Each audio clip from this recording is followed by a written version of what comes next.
One thing I spend a lot of time on when I'm with founders and cultures around or topics around culture come up is that I think there are two markers of the best cultures. And they are very simple.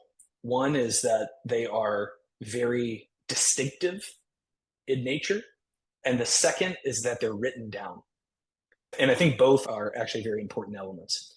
Too many of us as entrepreneurs, including me when I was first getting going, coming out of Kentucky, a place where there's not a lot of startups and tech culture already existing, was that you end up looking at other companies' cultures, their values or their mission or how they approach hiring or how they operate their companies internally.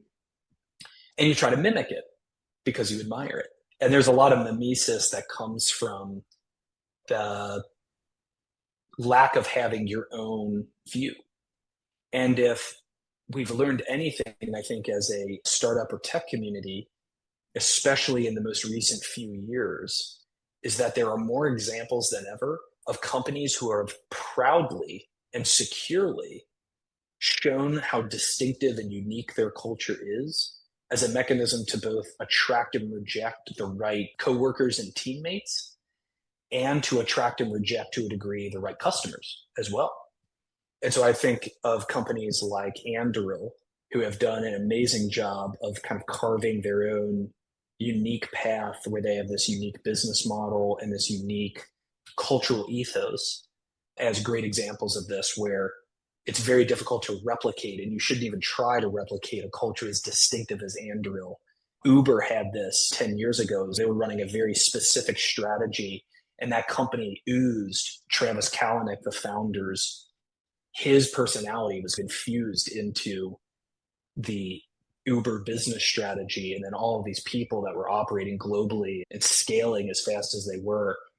It's a very specific moment, very specific company, very specific culture that you can't easily replicate and bring into other disparate industries with other founding teams, though many have tried.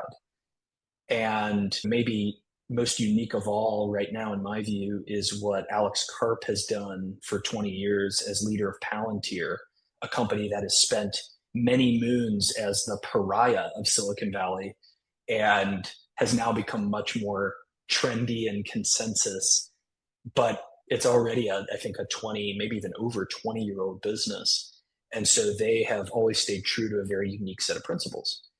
And there are many other examples out there, but what I always admire about the best company cultures is not the ones that I necessarily agree with, but the ones that are unmistakably authentic and unmistakably themselves. And you just